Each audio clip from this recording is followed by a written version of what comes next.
हिंदी निबंध UGC net Hindi साहित्य इकाई 9। हिंदी निबंध दिल्ली दरबार दर्पण 1877 ईस्वी भारतेंदु हरिश्चंद्र। विषय वस्तु 28 अप्रैल 1874 को एक आधिकारिक घोषणा के द्वारा महारानी विक्टोरिया भारत की साम्राज्ञी घोषित हुई और भारत औपचारिक रूप से ब्रिटिश सरकार के अंतर्गत आ गया। इस निबंध में भारतेंदु जी द्वारा 1877 ईस्वी के प्रथम दिल्ली दरबार की रिपोर्टिंग की गई है। यह निबंध समाचार शैली में लिखा गया है। यहाँ भारतेंदु की राजभक्ति और देशभक्ति की मिश्रित भावना देखी जा सकती है। 1 जनवरी को दरबार का महोत्सव हुआ। National anthem God save the queen, ईश्वर महारानी को चिरंजीवी रखे। महारानी ने एक नया पद नियत किया, order of the Indian Empire. प्रमुख उद्धरण, सब बड़े बड़े शासनाधिकारी राजाओं को एक एक रेशमी झंडा और सोने का तमगा मिला। मैं श्रीमती महारानी की तरफ यह झंडा खास आपके लिए देता हूँ, जो उनके हिंदुस्तान की राजराजेश्वरी की पदवी लेने का यादगार रहेगा। वायसराय राजाओं को झंडा और तमगा देते हुए इस वर्णन के अंत में यह लिखना आवश्यक है कि श्रीयुत वायसराय लोगों में इतनी मनोहर रीति पर बातचीत करते थे जिससे सब मगन हो जाते थे और ऐसा समझते थे कि वायसराय ने हमारा सबसे बढ़कर आदर सत्कार किया। यह दरबार, जो हिंदुस्तान के इतिहास में सदा प्रसिद्ध रहेगा, एक बड़े भारी मैदान में नगर से 5 मील पर हुआ था। बीच में श्रीयुत वायसराय का षटकोण चबूतरा था, जिसकी गुंबद नुमा छत पर लाल कपड़ा चढ़ा और सुनहरा रूपहला तथा शीशे का काम बना था। कंगूरे के ऊपर कलशे की जगह श्रीमती राजराजेश्वरी का सुनहला मुकुट लगा था। इस चबूतरे पर श्रीयुत अपने राज सिंहासन में सुशोभित हुए थे।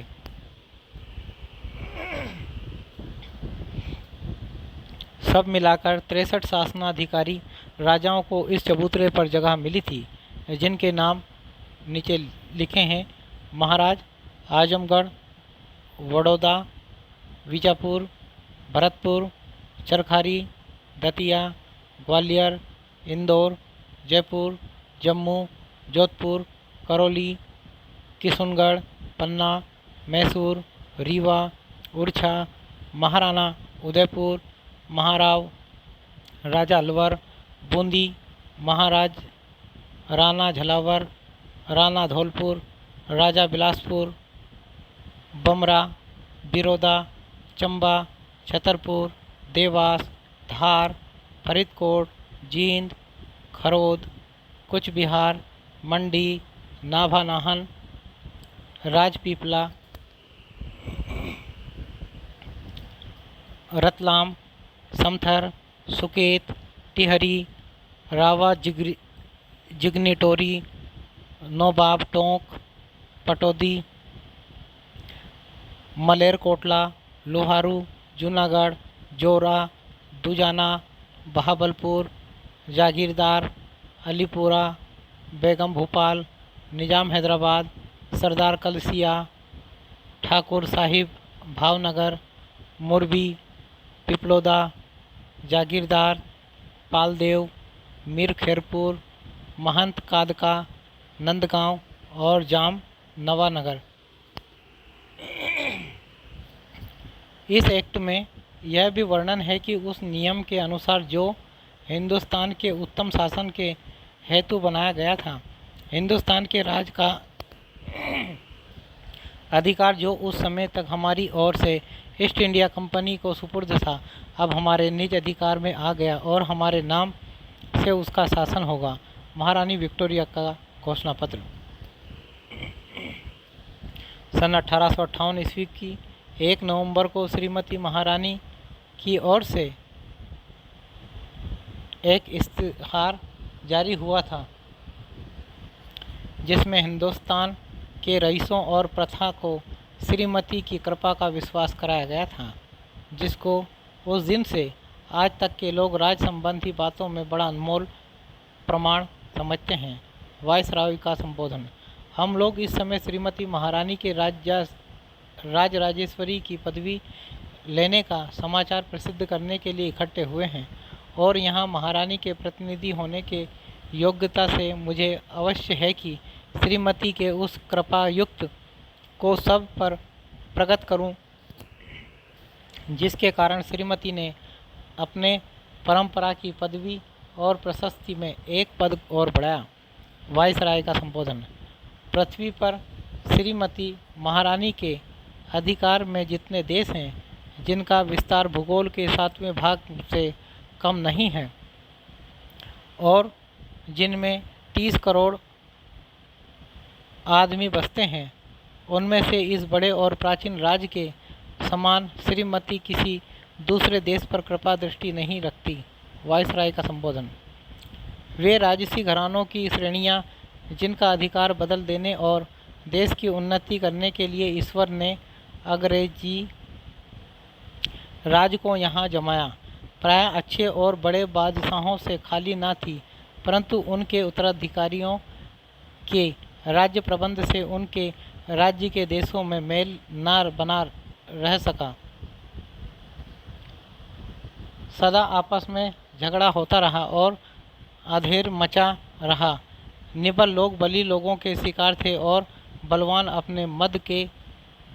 इस प्रकार आपस की काट मार और भीतरी झगड़ों के कारण जड़ से हिलकर और निर्जीव होकर तैमूर लंग का भारी घराना अंत को मिट्टी में मिल गया और उसके नाश होने का कारण यह था कि उससे पश्चिम के देशों की कुछ उन्नति ना हो सकी। राजराजेश्वरी का अधिकार लेने से श्रीमती का अभिप्राय किसी को मिटाने या दबाने का नहीं है, वरन रक्षा करने और अच्छी राह बतलाने का है।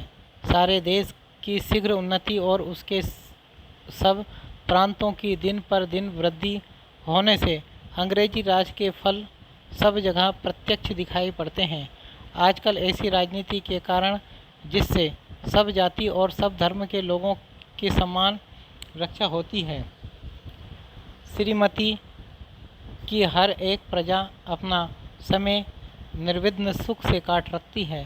सरकार के संभाव के कारण हर आदमी बिना किसी रोक टोक के अपने धर्म के नियमों और रीतों को बरत सकता है।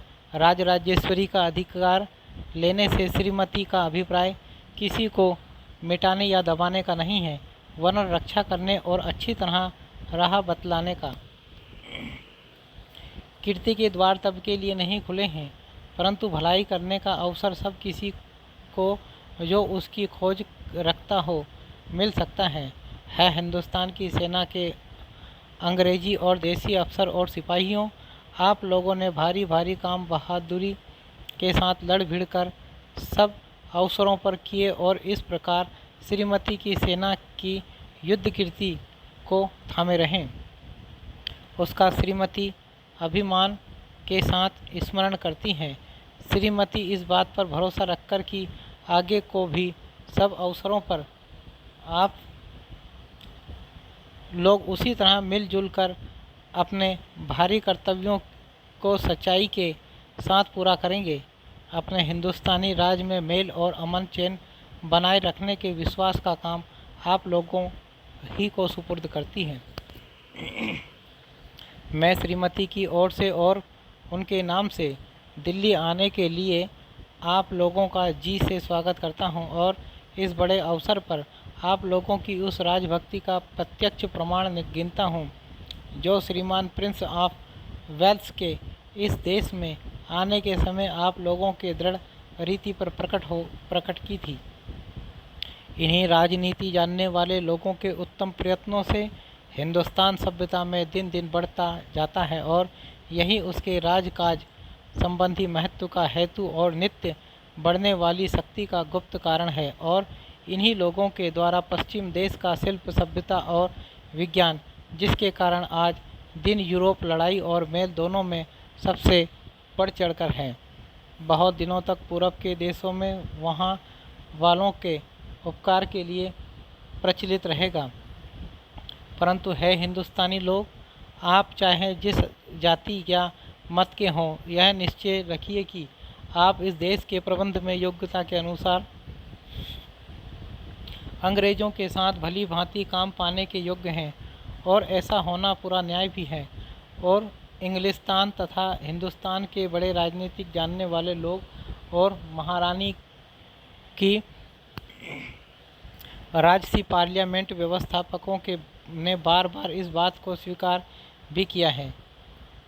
इस बड़े राज्य का प्रबंध जिन लोगों के हाथ में सौंपा गया है, उनमें केवल बुद्धि ही के बल होने की आवश्यकता नहीं है, वरन उत्तम आचरण और सामाजिक योग्यता की भी वैसी ही आवश्यकता है। इसलिए जो लोग कुल, पद और परंपरा के अधिकार के कारण आप लोगों में स्वाभाविक ही उत्तम हैं, उन्हें अपने को और अपने संतान को केवल उस दिशा के द्वारा योग्य करना आवश्यक है जिससे कि वे श्रीमती महारानी अपनी राजराजेश्वरी की गवर्नमेंट की राजनीति के तत्वों को समझे और काम में ला सकें, और इस रीति से उन पदों के योग्य हो जिनके द्वारा उनके लिए खुले हैं।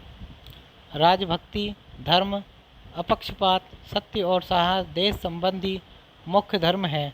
उनका सहज रीत पर बर्ताव करना आप लोगों के लिए बहुत आवश्यक है। परंतु यदि इस राज्य के अमन चैन में किसी प्रकार के बाहरी उपद्रव की शंका होगी तो श्रीमती हिंदुस्तान की राजराजेश्वरी अपनी पैतृक राज्य की रक्षा करना खूब जानती हैं। हमें भरोसा है कि इस शुभ अवसर का यह फल होगा कि हमारे और हमारी प्रजा के बीच स्नेह और दृढ़ होगा, और सब छोटे बड़े को इस बात का निश्चय हो जाएगा कि हमारे राज्य में उन लोगों को स्वतंत्रता, धर्म और न्याय प्राप्त है, और हमारे राज्य का अभिप्राय और इच्छा सदा यही है कि उनके सुख की वृद्धि, सौभाग्य की अधिकता और कल्याण की उन्नति होती रहे। दूसरा, भारतवर्ष की उन्नति कैसे हो सकती है। 3 दिसंबर 1884 ईस्वी, भारतेंदु हरिश्चंद्र। विषय वस्तु: बलिया में ददरी के मेले के समय आर्य देशोपकारिणी सभा में दिया गया भाषण। हरिश्चंद्र, चंद्रिका में 3 दिसंबर 1884 को प्रकाशित। भारतवर्ष की उन्नति कैसे हो सकती है। निबंध में भारतेंदु भारतीय अतीत के गौरव, वर्तमान की पीड़ाएं और भविष्य के स्वप्न को रेखांकित करते हैं। इसके साथ ही इस निबंध में निज भाषा और स्वदेश हित के प्रश्न को भी उठाते हैं। भारतेंदु ने भारतीयों के आलसीपन पर करारा प्रहार करते हुए उन्हें चेतनाशील होने को कहा है। उन्होंने विभिन्न जातियों और धर्मों, हिंदू मुसलमानों से मिलकर रहने का आग्रह किया है। उन्होंने धर्म में व्याप्त तमाम बुराइयों को भी हटाने की बात की है, और अंततोगत्वा भारतीयों को एकजुट होने का संदेश दिया है। बलिया के कलेक्टर रॉबर्ट को अकबर तथा उनके मुंशियों को टोंडरमल और अबुल फजल के समान बताया। हिंदुस्तानी राजे, महाराजे, हाकिम, रईस कोई भी देश के जागरण को प्रयासरत नहीं है। भारतीयों के आलस्य को उनकी दुर्गति के कारण बताया है। मलुकदास के दोहे का उल्लेख: अजगर करे न चाकरी, पंछी करे न काम, दास मलु का कही गए सबके दाता राम। पृथ्वीराज द्वारा शब्दभेदी बाण मारने की कथा का उल्लेख: प्रचलित कथा से इतर यहाँ शहाबुद्दीन के भाई गयासुद्दीन को बाण मारने का वर्णन। मीर हसन की मसनबी और इंदर सभा का उल्लेख। इन्हें लड़कों को बिगाड़ने वाला साहित्य माना है।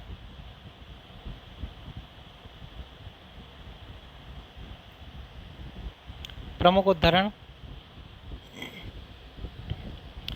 आज बड़े ही आनंद का दिन है कि इस छोटे से नगर बलिया में हम इतने मनुष्यों को बड़े उत्साह के साथ से एक स्थान पर देखते हैं। जहाँ रॉबर्ट साहब बहादुर जैसे कलेक्टर हों, वहाँ क्यों ना ऐसा समाज हो जिस देश और काल में ईश्वर ने अकबर को उत्पन्न किया था, उसी में अबुल फजल बिरबल टोडरमल को भी उत्पन्न किया। यहाँ रॉबर्ट साहब अकबर हैं तो मुंशी चतुर्भुज सहाय मुंशी बिहारी लाल साहब और अबुल फजल और टोडरमल हैं। हमारे हिंदुस्तानी लोग तो रेल की गाड़ी हैं। यद्यपि फर्स्ट क्लास, सेकंड क्लास आदि गाड़ी बहुत अच्छी अच्छी और बड़े बड़े महसूल की इस ट्रेन में लगी है, पर बिना इंजन ये सब नहीं चल सकती। वैसे ही हिंदुस्तानी लोगों को कोई चलाने वाला हो तो ये क्या नहीं कर सकते। इनसे इतना कह दीजिए, का चुपी साधी राह बतलावा, का चुपी साधी राह बतलावा। तो हिंदुस्तान की साधारण प्रजा की दशा यही है, गए हम। यह समय ऐसा है कि उन्नति की मानो घुड़दौड़ हो रही है। अमेरिकन, अंग्रेज, फ्रांसीस आदि तुर्की, ताजी सब सरपट दौड़ जाते हैं। सबके जी में यही है कि पाला हम ही पहले छू लें। उस समय हिंदू काठियावाड़ी खाली खड़े खड़े टाप से मिट्टी खोदते हैं। इनको औरों को जाने दीजिए। जापानी टट्टुओं को हाँफते हुए दौड़ते देखकर लाज नहीं आती। यह समय ऐसा है कि जो पीछे रह जाएगा फिर कोटि उपाय किए भी आगे ना बढ़ सकेगा। इस लूट में, इस बरसात में भी जिसके सिर पर कमबख्शी का छाता और आँखों में मूर्खता की पट्टी बंधी रहे, उन पर ईश्वर का कोप ही कहना चाहिए। भगवान कहते हैं कि पहले तो मनुष्य जन्म ही बड़ा दुर्लभ है, सो मिला और उस पर गुरु की कृपा और मेरी अनुकूलता। इतना सामान पाकर भी जो मनुष्य संसार सागर के पार न जाए, उसको आत्महत्यारा कहना चाहिए। वही दशा इस समय हिंदुस्तान की है। अंग्रेज़ों के राज्य में सब प्रकार का समान अवसर पाकर भी हम लोग जो इस समय पर उन्नति ना करें, तो हमारा केवल अभाग्य और परमेश्वर का कोप ही है। सास के अनुमोदन से एकांत रात में सूने रंगमहल में जाकर भी बहुत दिन से जिस प्राण से प्यारे परदेसी पति से मिलकर छाती ठंडी करने की इच्छा थी, उसका लाज से मुंह भी ना देखें और बोलें भी ना, तो उसका अभाग्य ही है। वह तो कल फिर परदेश चला जाएगा। वैसे ही अंग्रेज़ों के राज्य में भी जो हम कुएं के मेंढक, काठ के उल्लू, पिंजड़े के गंगाराम ही रहे, तो हमारी कमबख्ती फिर कमबख्ती है। वहाँ के लोग गप ही में देश में के प्रबंध छांटते हैं। सिद्धांत यह है कि वहाँ के लोगों का यह सिद्धांत है कि एक दिन भी व्यर्थ ना जाए। आलस पर मलुकदास ने दोहा ही बना डाला, अजगर करे न चाकरी, पंछी करे न काम, दास मलुका कही गए सबके दाता राम। किसी ने बहुत ठीक कहा है कि दरिद्र कुटुंब इसी तरह अपनी इज्जत को बचाता फिरता है, जैसे लाजवंती कुल की बहू फटे कपड़ों में अपने अंग को छिपाए जाती है। वही दशा हिंदुस्तान की है। भाइयों, राजा महाराजों का मुंह मत देखो। मत यह आशा रखो कि पंडित जी कथा में कोई ऐसा उपाय भी बतलाएंगे कि देश का रुपया और बुद्धि बढ़े। तुम आप ही कमर कसो, आलस छोड़ो। कब तक अपने को जंगली होश मूर्ख बोधे डरपोक ने पुकरवाओगे। दौड़ो। इस घोड़ दौड़ में जो पीछे पड़े तो फिर कहीं ठिकाना नहीं है। अब की चढ़ी इस समय में सरकार का राज्य पाकर और उन्नति का इतना सामान पाकर भी तुम लोग अपने को ना सुधारो तो तुम ही रहो। और वह सुधारना भी ऐसा होना चाहिए कि सब बात में उन्नति हो, धर्म में, घर के काम में, बाहर के काम में, रोजगार में, शिष्टाचार में, चाल चलन में, शरीर के बल में, मन के बल में, समाज में, बालक में, युवा में, वृद्ध में, स्त्री में, पुरुष में, अमीर में, गरीब में, भारतवर्ष की सब अवस्था, सब जाति, सब देश में उन्नति करो। सब ऐसी बातों को छोड़ो जो तुम्हारे इस पथ के कंटक हो, चाहे तुम्हें लोग निकम्मा कहे या नंगा कहे, क्रस्तान कहे या भ्रष्ट कहें। तुम केवल अपने देश की दीन दशा को देखो और उनकी बात मत सुनो। अपमानम पुरस्कृत्य मानम कृत्वा तु पृष्ठतः स्वकार्य साधयेत धीमान कार्यध्वंसो ही मूर्खता। जो लोग अपने को देश हितैषी लगाते हों वह अपने सुख को होम करके, अपने धन और मन का बलिदान करके कमर कस के उठो। देखा देखी थोड़े दिन में सब हो जाएगा। अपनी खराबियों के मूल कारणों को खोजो। कोई धर्म की आड़ में, कोई देश की चाल की आड़ में, कोई सुख की आड़ में छिपे हैं। उन चोरों को वहाँ से पकड़ कर लाओ, उनको बांध कर कैद करो। हम इससे बढ़कर क्या कहें कि जैसे तुम्हारे घर में कोई पुरुष व्यभिचार करने आवे तो जिस क्रोध से उसको पकड़कर मारोगे और जहाँ तक तुम्हारे में शक्ति होगी उसका सत्यानाश करोगे, उसी तरह इस समय जो बातें तुम्हारे उन्नति पथ में कांटा हो उनकी जड़ खोद कर फेंक दो। कुछ मत डरो। जब तक 100-200 मनुष्य बदनाम ना होंगे, जात से बाहर ना निकाले जाएंगे, दरिद्र ना हो जाएंगे, कैद ना होंगे, वरंच जान से ना मारे जाएंगे, तब तक कोई देश ना सुधरेगा। सब उन्नतियों का मूल धर्म है।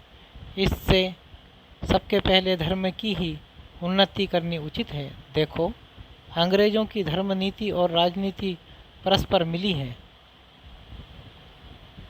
इससे उनकी दिन कैसी उन्नति है, दिन दिन कैसी उन्नति है। बहुत सी बातें जो समाज विरुद्ध मानी जाती हैं, किंतु धर्मशास्त्र में जिनका विधान है उनको मत चलाइए। जैसे जहाज का सफ़र, विधवा विवाह आदि। लड़कों को छोटेपन ही में ब्याह करके उनका बल, वीर, आयुष्य सब मत घटाइए। आप उनके माँ बाप हैं या उनके शत्रु हैं। वीर उनके शरीर में पुष्ट होने दीजिए। विद्या कुछ पढ़ लेने दीजिए। नॉन, तेल, लकड़ी की फिक्र करने की बुद्धि सीख लेने दीजिए। तब उनका पैर काठ में डालिए। कुलीन प्रथा, बहुविवाह को दूर कीजिए। लड़कियों को भी पढ़ाइए, किंतु उस चाल से नहीं जैसे आजकल पढ़ाई जाती हैं, जिससे उपकार के बदले बुराई होती है। ऐसी चाल से उनको शिक्षा दीजिए कि वह अपना देश और कुल धर्म सीखे, पति की भक्ति करे और लड़की को सहज में शिक्षा दें।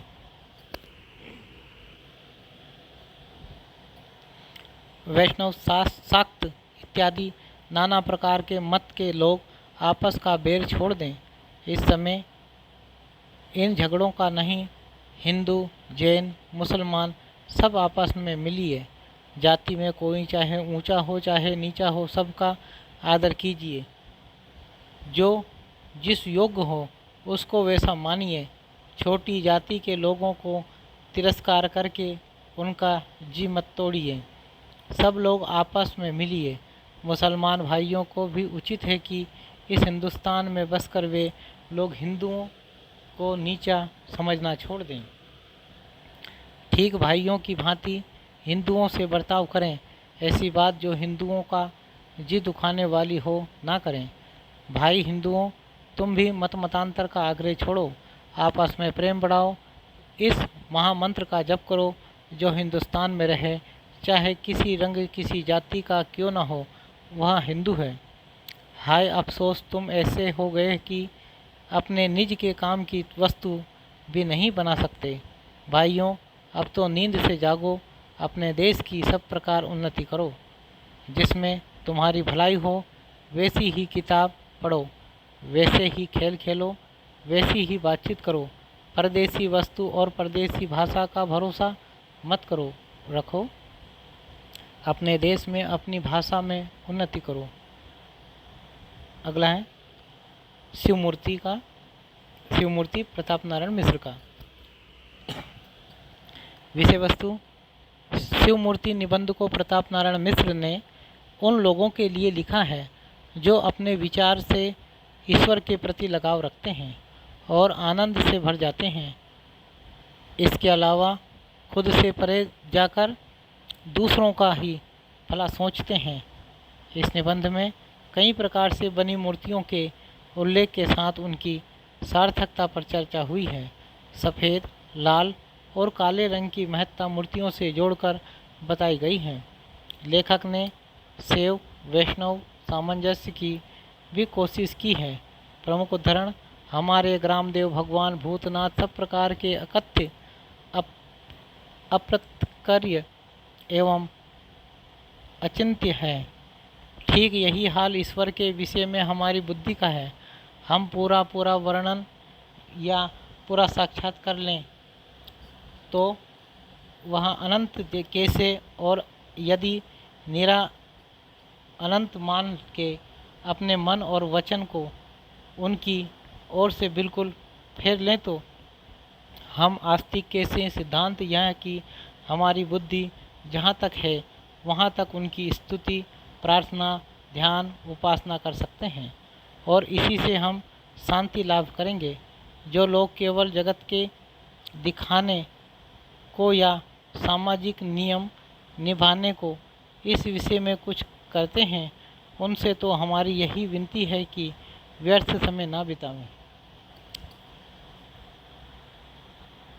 जितनी देर पूजा पाठ करते हैं, जितनी देर माला सरकाते हैं, उतनी देर कमाने, खाने, पढ़ने, गुनने में ध्यान दे तो भला है।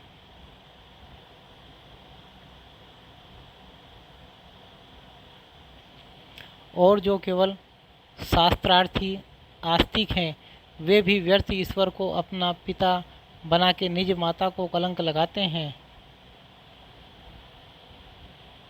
हमारा यह लेख केवल उनके विनोदार्थ है जो अपनी विचार शक्ति को काम में लाते हैं और ईश्वर के साथ जीवित संबंध रख के हृदय में आनंद पाते हैं तथा आप लाभकारक बातों को समझ के दूसरों को समझाते हैं।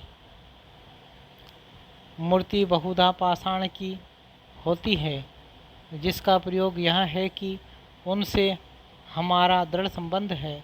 दृढ़ वस्तुओं की उपमा पाषाण से दी जाती हैं। हमारे विश्वास की नींव पत्थर पर है, हमारा धर्म पत्थर का है। प्रेम में परमात्मा भी हमको तभी मिलेंगे जब हम अपने ज्ञान का अभिमान खो दें।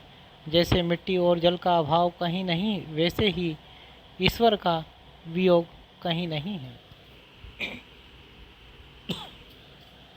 वास्तविक प्रेम मूर्ति मनोमंदिर में विराजमान है, पर यह दृश्य मूर्तियाँ भी निरर्थक नहीं हैं। इनके कल्पनाकारी मूर्ति निंदकों से अधिक पढ़े लिखे थे। मूर्तियों के रंग भी यद्यपि अनेक होते हैं, पर मुख्य रंग 3 हैं, श्वेत, लाल और काला।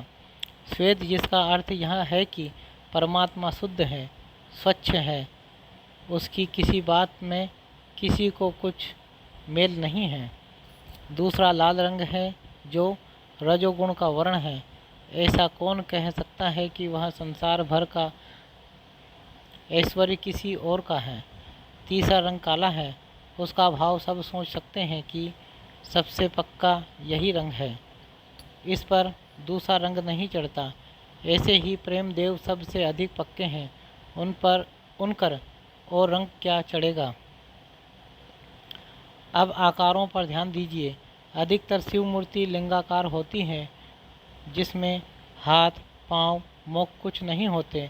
सब मूर्ति पूजक कह देंगे कि हमको साक्षात ईश्वर नहीं मानते, ना उसकी यथा तथ्य प्रतिकृति माने, केवल ईश्वर ही सेवा करने के लिए एक संकेत चिन्ह मानते हैं।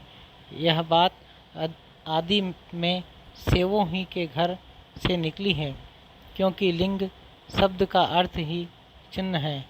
ईश्वर कैसा है, यह बात पूर्ण रूप से कोई नहीं वर्णन कर सकता, अर्थात उसकी सभी बातें गोल हैं।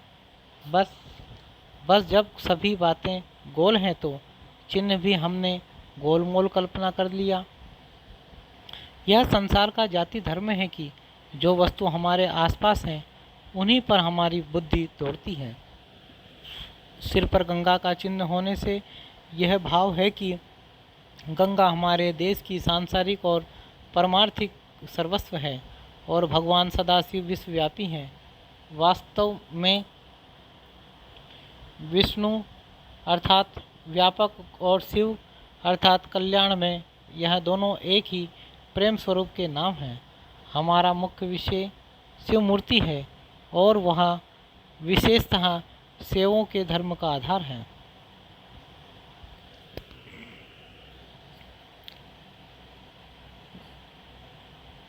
जिस प्रकार अन्य धातु पाषाण आदि निर्मित मूर्तियों का रामनाथ, वेदनाथ, आनंदेश्वर, खैरेश्वर आदि नाम होता है, वैसे ही इस अक्षरमयी शिव मूर्ति के अगणित नाम हैं।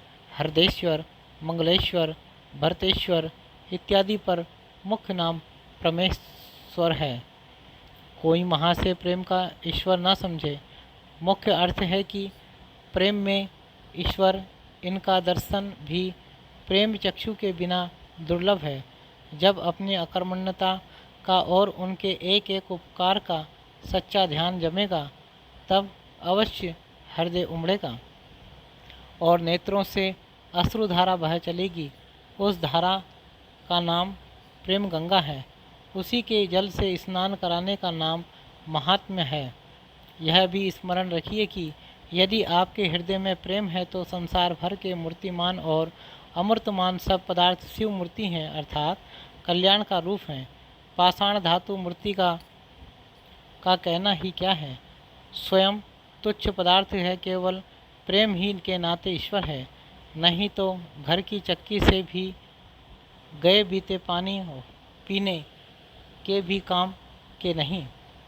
यही नहीं, प्रेम के बिना ध्यान ही में क्या ईश्वर दिखाई देगा।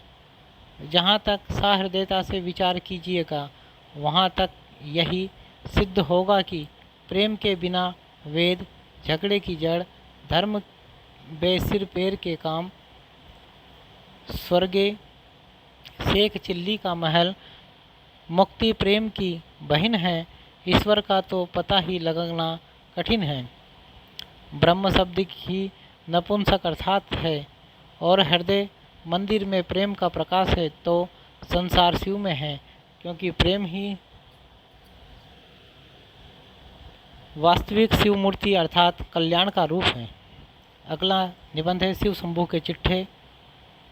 भारत मित्र 11 अप्रैल 1904 ईस्वी से 9 मार्च 1907 ईस्वी तक, बाल मुकुंद गुप्त द्वारा रचित।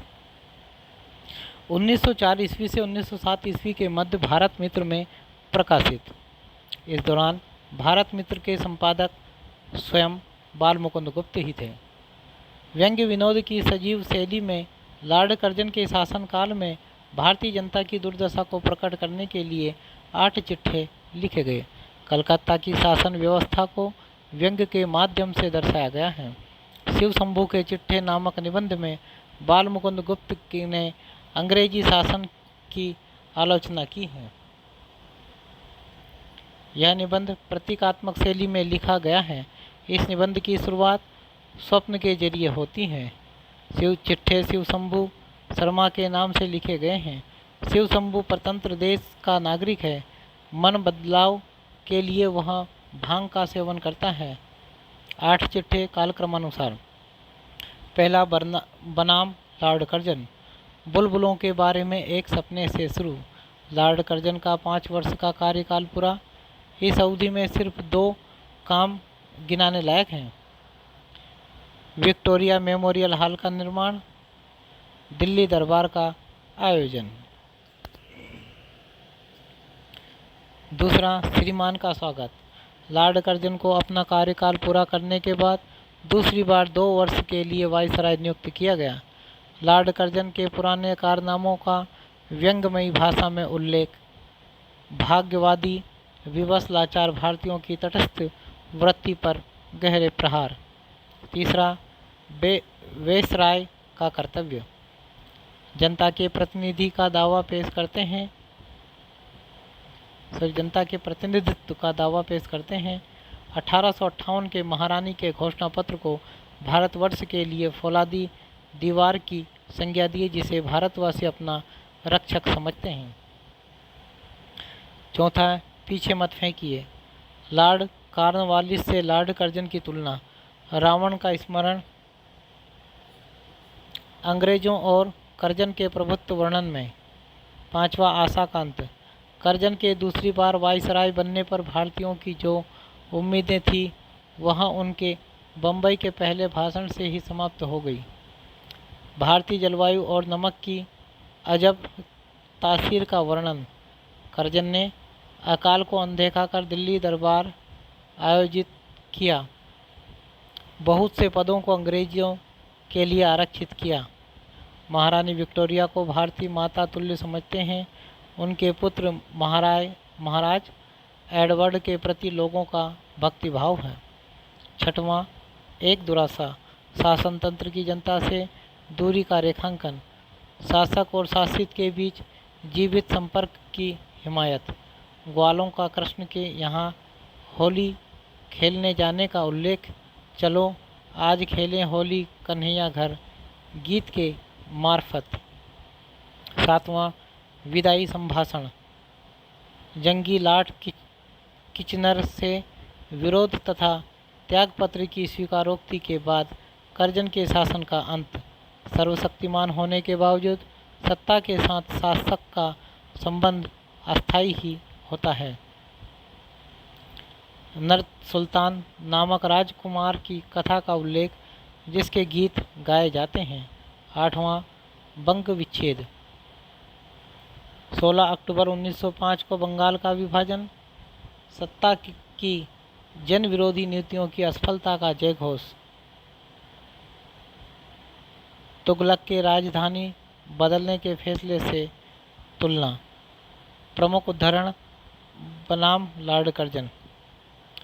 बुलबुल पकड़ने की नाना प्रकार की कल्पनाएं मन ही मन में करता हुआ बालक शिव शंभू सो गया। उसने देखा कि संसार बुलबुल में है। आज शिव शंभू बुलबुलों का राजा ही नहीं महाराजा है। आप माय लॉर्ड जब से भारतवर्ष में पधारे हैं, बुलबुलों का स्वप्न ही देखा है या सचमुच कोई करने के योग्य काम भी किया है, खाली अपना ख्याल ही पूरा किया है? क्या यहाँ की प्रजा के लिए भी कुछ कर्तव्य पालन किया है? एक बार यह बातें बड़ी धीरता से मन में विचारिए। अब की भारत में स्थिति की अवधि के 5 वर्ष पूरे हो गए। अब यदि आप कुछ दिन रहेंगे तो सूद में मूलधन समाप्त हो चुका। हिसाब कीजिए, नुमाइशी कामों के सिवा काम की बात आप कौन सी कर चले हैं, और भड़कबाजी के सिवा ड्यूटी और कर्तव्य की ओर आपका इस देश में आकर कब ध्यान रहा है? इस बार के बजट की वक्रता ही आपके कर्तव्यकाल की अंतिम वक्रता थी। जरा उसे पढ़ तो जाइए, फिर उसमें आपकी 5 साल की किस अच्छी करतूत का वर्णन है। आप बार बार अपने दो अति तुमतराक से भरे कामों का वर्णन करते हैं, एक विक्टोरिया मेमोरियल हॉल और दूसरा दिल्ली दरबार। पर जरा विचारिए तो यह दोनों काम सो हुए या ड्यूटी। विक्टोरिया मेमोरियल हॉल चंद पेट भरे अमीरों के एक दो बार देख आने की चीज़ होगा, उससे दरिद्रों का कुछ दुख घट जावेगा या भारतीय प्रजा की कुछ दशा उन्नत हो जावेगी। ऐसा तो आप भी ना समझते होंगे। अब दरबार की बात सुनिए कि क्या था। आपके ख्याल से वहाँ बहुत बड़ी चीज़ था, पर भारतवासियों की दृष्टि में वह बुलबुलों के स्वप्न से बढ़कर कुछ न था। जहाँ जहाँ से वहाँ जुलूस के हाथी आए वहीं वहीं पर लौट गए। जिस हाथी पर आप सुनहरी झूले और सोने का हौदा लगवाकर छत्रधारक पूर्वक सवार हुए थे, वह अपने कीमती असबाब सहित जिसका था उसके पास चला गया। आप भी जानते थे कि वह आपका नहीं और दर्शक भी जानते थे कि आपका नहीं। दरबार में जिस सुनहरी सिंहासन पर विराजमान होकर अपने भारत के सब राजा महाराजाओं की सलामी ली थी, वह भी वहीं तक था और आप स्वयं भली भांति जानते हैं कि वह अपना आपका ना था। यह भी जहाँ से आया था वहीं चला गया। यह सब चीज़ें खाली नुमाइशी थी, भारतवर्ष में वहाँ पहले ही से मौजूद थी। क्या इन सब से आपका कुछ गुण प्रकट हुआ? लोग विक्रम की को याद करते हैं या उसके सिंहासन को, अकबर को या उसके तख्त को, शहंशाह की इज्जत उसके गुणों से भी या तख्ते ताऊस से? आप जैसे बुद्धिमान पुरुष के लिए यह सब बातें विचारने की है। आपके वह कुछ दिन बीत गए, अवधि पूरी हो गई। अब यदि कुछ दिन और मिले तो वह किसी पुराने पुण्य के बल से समझिए। उन्हीं की आशा पर शिव शंभू शर्मा यह चिट्ठा आपके नाम भेज रहा है, जिससे इन मांगे दिनों में तो एक बार आपको अपने कर्तव्य ख्याल हो। वह देखिए, एक मूर्ति है जो किले के मैदान में नहीं है, पर भारतवासियों के हृदय में बनी हुई। पहचानिए, इस वीर पुरुष ने मैदान की मूर्ति से इस देश के करोड़ों गरीबों के हृदय में मूर्ति बनवाना अच्छा समझा। यह लॉर्ड रिपन की मूर्ति है और देखिए यह स्मृति मंदिर, यह आपके 50 लाख के संगमरमर वाले से अधिक मजबूत और सैकड़ों गुना कीमती है। यह स्वर्गीय विक्टोरिया महारानी का सन 1858 ईस्वी का घोषणा पत्र है। आपकी यादगार भी यहीं बन सकती है, यदि इन दो यादगारों को आपके जी में कुछ इज्जत हो। श्रीमान का स्वागत। जो अटल है वह टल नहीं सकती, जो होनहार है वहाँ होकर रहती है। इसी से फिर 2 वर्ष के लिए भारत के वायसराय और गवर्नर जनरल होकर लॉर्ड कर्जन आते हैं। उन्होंने पृथ्वीराज जयचंद की तबाही देखी, मुसलमानों की बादशाही देखी, अकबर बिरबल खान खाना और तानसेन देखे, शाहजहानी तख्त ताउस और शाही जुलूस देखे, फिर वही तख्त नादिर को उठाकर ले जाते देखा, शिवाजी और औरंगजेब देखे, क्लाइव और हेस्टिंग्स से वीर अंग्रेज देखे। देखते देखते बड़े शौक से लॉर्ड कर्जन का हाथियों का जुलूस और दिल्ली दरबार देखा। वायसराय का कर्तव्य माय लॉर्ड अपने इस देश में फिर पदार्पण किया। इससे यह भूमि कृतार्थ हुई। विद्वान, बुद्धिमान और विचारशील पुरुषों के चरण जिस भूमि पर पड़ते हैं, यह तीर्थ बन जाती हैं।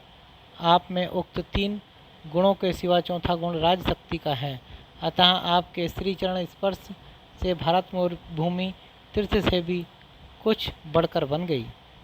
आज 46 साल हो गए, यह दीवार अचल खड़ी हुई है। वहाँ स्वर्गीय महारानी का घोषणा पत्र है। जो 1 नवंबर 1858 ईस्वी को कैनिंग महोदय ने सुनाया था, वही भारतवर्ष के लिए फौलादी दीवार है। वही दीवार भारत की रक्षा करती है। उसी दीवार को भारतवासी अपना रक्षक समझते हैं। यह वह देश है जहाँ की प्रजा एक रामचंद्र के राज्य तिलक पाने के आनंद में मस्त थी और अगले दिन अचानक रामचंद्र वन को चले तो रोती रोती उनके पीछे जाती थी। भरत को उस प्रजा का मन प्रसन्न करने के लिए कोई भारी दरबार नहीं करना पड़ा, हाथियों का जुलूस नहीं निकालना पड़ा, बरंच दौड़कर वन में जाना पड़ा और रामचंद्र को फिर अयोध्या में लाने का यत्न करना पड़ा। जब वह न आए तो उनकी खड़ाऊ को सिर पर धरकर अयोध्या तक आए और खड़ाऊओं को राज सिंहासन पर रखकर स्वयं 14 साल तक वलकल धारण करके उनकी सेवा करते रहे। तब प्रजा ने समझा कि भरत अयोध्या का शासन करने के योग्य हैं। पीछे मत फेंकिए। जुलाई सन 1805 ईस्वी में लॉर्ड कॉर्नवालिस दूसरी बार भारत के गवर्नर जनरल होकर कलकत्ते में पधारे थे। उस समय ईस्ट इंडिया कंपनी की सरकार पर चारों ओर से चिंताओं की भरमार हो रही थी। आशंकाएं उसे दम नहीं लेने देती थी। सारांश यह कि लॉर्ड कॉर्नवालिस के समय और आपके समय में बड़ा ही भेद हो गया है। संसार में जब अंग्रेजी प्रताप अखंड है, भारत के राजा सब आपके हुक्म के बंद हैं। उनको लेकर चाहे जुलूस निकालिए चाहे दरबार।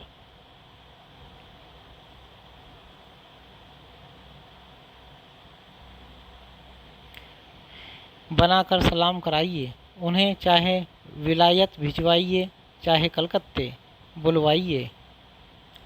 जो चाहे सो कीजिए, वहाँ हाजिर हैं। जिस जाति से पुरानी कोई जाति इस धरा धाम पर मौजूद नहीं, जो 1000 साल से अधिक की घोर परधीनता सहकर भी लुप्त नहीं हुई जीती है, जिसकी पुरानी सभ्यता और विद्या की आलोचना करके विद्वान और बुद्धिमान लोग आज भी मुग्ध होते हैं, जिसने सदियों इस पृथ्वी पर अखंड शासन करके सभ्यता और मनुष्यत्व का प्रचार किया, वह जाति क्या पीछे हटाने और धूल में मिला देने के योग्य हैं? आप जैसे उच्च श्रेणी के विद्वान ने के जी में यह बात कैसे समाई कि भारतवासी बहुत से काम करने के योग्य नहीं और उनको आपके सजाती ही कर सकते हैं। आप परीक्षा करके देखिए कि भारतवासी सचमुच उन ऊंचे से ऊंचे कामों को कर सकते हैं या नहीं, जिनको आपके सजाती कर सकते हैं। श्रम में, बुद्धि में, विद्या में, काम में, वक्रता में, सहिष्णुता में, किसी बात में इस देश के निवासी संसार में किसी जाति के आदियों से पीछे रहने वाले नहीं हैं। वरंच 2-1 गुण भारतवासियों में ऐसे हैं कि संसार भर में किसी जाति के लोग उनका अनुसरण नहीं कर सकते।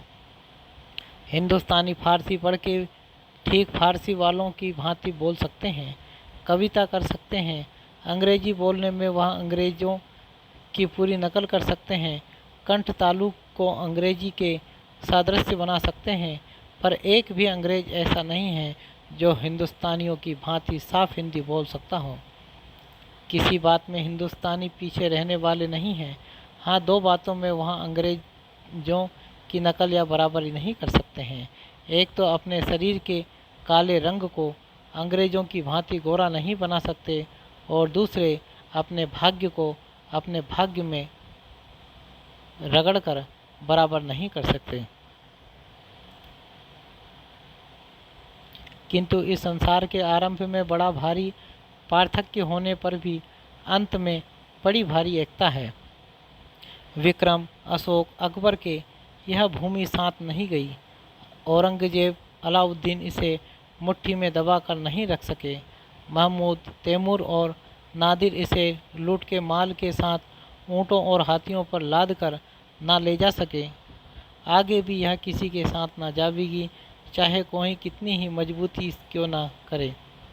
इस समय भगवान से इसे एक और ही जाति के हाथ में अपहरण किया है। जिसकी बुद्धि, विद्या और प्रताप का संसार भर में डंका बज रहा है। माय लॉर्ड, उसी जाति की ओर से आप इस देश की 30 करोड़ प्रजा के शासक हैं। अब यह विचारना आप ही के जिम्मे है कि इस देश की प्रजा के साथ आपका क्या कर्तव्य है। 1000 साल से यह प्रजा गिरी दशा में है। क्या आप चाहते हैं कि यह और भी 150 साल गिरती चली जावे? इसके गिराने में बड़े से बड़ा इतना ही लाभ है कि कुछ संकीर्ण हृदय शासकों को यथेच्छाचारिता कुछ दिन और चल सकती है, किंतु इसके उठाने और संभालने में जो लाभ है उनकी तुलना नहीं की जा सकती है। इतिहास में सदा नाम रहेगा कि अंग्रेज़ों ने एक गिरी जाति के 30 करोड़ 30 करोड़ आदमियों को उठाया था। माय लॉर्ड, दोनों में जो बात पसंद हो वह कर सकते हैं। कहिए, क्या पसंद है, पीछे हटाना या आगे बढ़ाना? आशाकांत, माय लॉर्ड, इस देश का नमक यहाँ की जलवायु का साथ देता है, क्योंकि उसी जलवायु से उसका जन्म है। उसकी तासीर भी साथ साथ होती रही। वहाँ पहले विचार बुद्धि खोता है, पीछे दया और हृदयता को भगाता है और उदारता को हजम कर देता है। अंत को आंखों पर पट्टी बांधकर, कानों में ठीठे ठोंककर, नाक में नकेल डालकर आदमी को जिधर तिधर घसीटे फिरता है और उसके मुंह से खुल्लम खुल्ला इस देश की निंदा कराता है।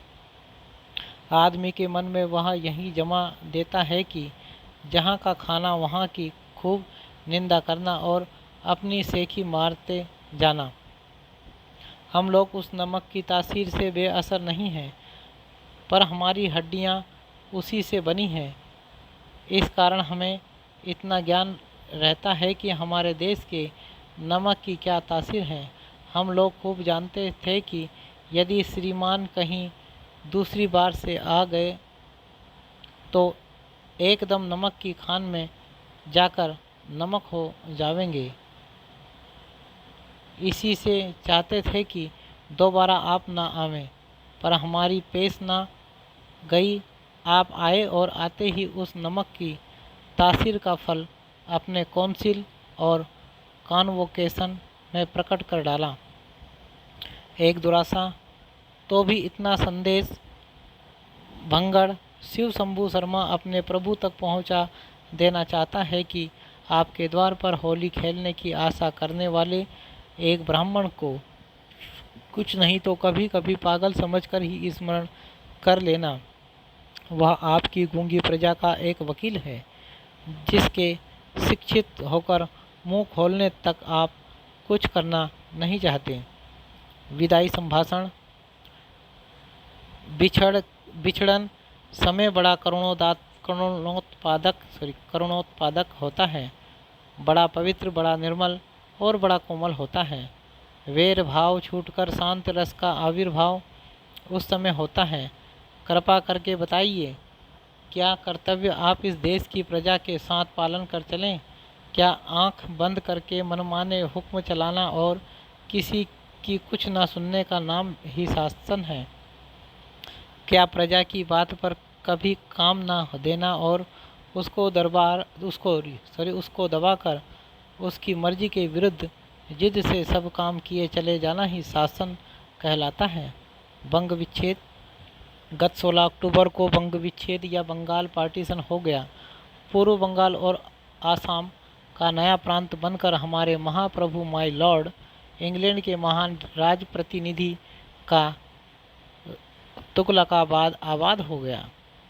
आपके शासनकाल में बंग विच्छेद इस देश के लिए अंतिम विषाद और आपके लिए अंतिम हर्ष है। सैकड़ों राजा जिसे अपनी अपनी समझ कर चले गए, परंतु वह किसी के भी साथ नहीं गई। ऐसी पृथ्वी के पाने से क्या राजाओं को अभिमान करना चाहिए? अब तो लोग इसके अंश को पाकर भी अपने को भूपति मानते हैं। ओहो, जिस पर पश्चाताप करना चाहिए उसके लिए मूर्ख उल्टा आनंद करते हैं। वही राजा और कहता है, यह पृथ्वी मट्टी का एक छोटा सा ढेला है जो चारों तरफ से समुद्र रूपी पानी की रेखा से घिरा हुआ है। राजा लोग आपस में लड़ भिड़कर इस छोटे से ढेले के छोटे छोटे अंशों पर अपना अधिकार जमा कर राज्य करते हैं। ऐसे क्षुद्र और दरिद्र राजाओं को लोग दानी कहकर जांचने जाते हैं। ऐसे नीचों से धन की आशा करने वाले अधम पुरुषों को धिक्कार है। यह वह शासक था कि इस देश का चक्रवर्ती अधीश्वर होने पर भी एक दिन राजपाट को लात मारकर जंगलों और वनों में चला गया था। आज वही भारत एक ऐसा शासक या शासनकाल देख रहा है जो यहाँ का अधीश्वर नहीं है। कुछ नियत समय के लिए उसके हाथ में यहाँ का शासन भार दिया गया था, तो भी इतना मोह में डूबा हुआ है कि स्वयं इस देश को त्याग कर भी इसे कुछ दिन और ना त्यागने का लोभ संवरण ना कर सका। आशीर्वाद वहाँ और कोई नहीं थे। यदुवंशी महाराज वासुदेव थे और नवजात शिशु कृष्ण। उसी को उस कठिन आशा में, उस भयानक काली रात में यह गोकुल पहुँचाने जाते हैं। कैसा कठिन समय था, पर दृढ़ता सब विपदों की जीत लेती है, सब कठिनाइयों को सुगम कर देती है।